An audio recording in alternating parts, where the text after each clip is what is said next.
नमस्कार मित्रमैत्रिणींनो, स्वागत आहे तुमचं माझ्या यूट्यूब चॅनलवर. आज आपण बनवणार आहोत सीफूड लवरचा ऑल टाईम फेवरेट पदार्थ रवा प्रॉन्स फ्राय. पण आजचे हे प्रॉन्स आपण तळणार नाही आहोत, तर अगदी कमी तेलात एअर फ्रायरमध्ये बनवणार आहोत. प्रॉन्स खाण्याची इच्छा तर खूप होती, पण आपल्याकडे कसं असतं ना, मासळी बाजारात मच्छीवाले दुपारी नसतातच, ते थेट 4-5 वाजता येतात. पण मला तर दुपारच्या जेवणातच हे बनवायचे होते. मग मी एक जुगाड केला आणि बिग बास्केटवरून फ्रेश कॅचचे हे प्रॉन्स ऑर्डर केले. पहिल्यांदाच मागवले होते, पण क्वालिटी पाहून मी खुश झाले.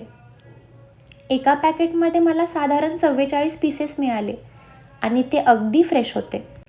बघा, त्यांची पॅकेजिंग पण खूपच छान होती. चला तर मग वेळ न घालवता आपल्या रेसिपीला सुरुवात करूया. सगळ्यात आधी हे प्रॉन्स पॅकेटमधून बाहेर काढून एका बाउलमध्ये घेतले आणि 20 मिनिट साध्या पाण्यात भिजत ठेवले. फ्रोझन किंवा पॅकेटमधले प्रॉन्स असतील तर असं केल्यामुळे ते सॉफ्ट होतात. आणि 20 मिनिटानंतर 3 ते 4 वेळा स्वच्छ पाण्याने धुवून घेतले. तुम्ही पाहू शकता, प्रॉन्स एकदम पांढरे शुभ्र आणि मस्त दिसत आहेत. आता करूया सगळ्यात महत्त्वाची प्रोसेस, ती म्हणजे मॅरिनेशन. पहिल्या टप्प्यात मी यात घालते 1 मोठा चमचा आलं लसूण पेस्ट, थोडीशी हळद आणि चवीनुसार मीठ.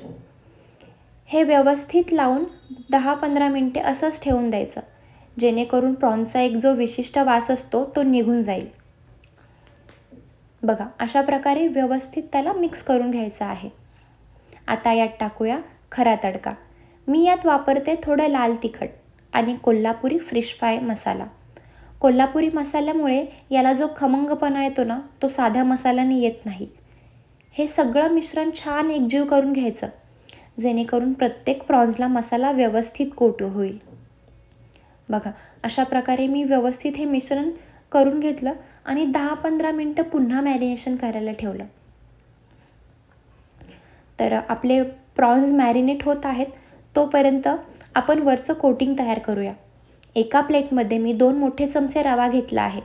या रव्यात सुद्धा आपण थोडी चव उतरूया. यात मी पुन्हा थोडं मीठ, हळद, लाल तिखट आणि उरलेला कोल्हापुरी मसाला घातला आहे. यामुळे काय होतं की प्रॉन्स खाताना फक्त आतूनच नाही, तर बाहेरून सुद्धा चविष्ट लागतात. हे मिश्रण छान मिक्स करून घेऊया. आता एअर फ्रायरची बास्केट घेऊया. मी खाली बटर पेपर लावला आहे, ज्यामुळे बास्केट जास्त खराब होत नाही आणि प्रॉन्स चिटकत सुद्धा नाहीत. आता एक एक प्रॉन्स या रव्यात घोळून व्यवस्थित प्रेस करून बास्केटमध्ये लावून घेऊया. बघा, अशा प्रकारे फोर्कनी मी सगळे प्रॉन्स व्यवस्थित रव्यामध्ये घोळून घेतले आणि एक एक करून त्या बास्केटमध्ये ठेवून घेतले. थोडं अंतरच ठेवा, जेणेकरून ते एकमेकांना चिकटणार नाहीत.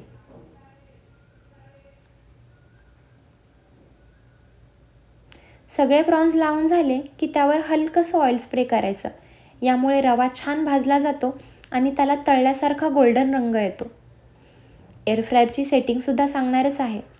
आता एअर फ्रायर 160 डिग्रीवर सेट करून 15 मिनिटासाठी लावून देऊया.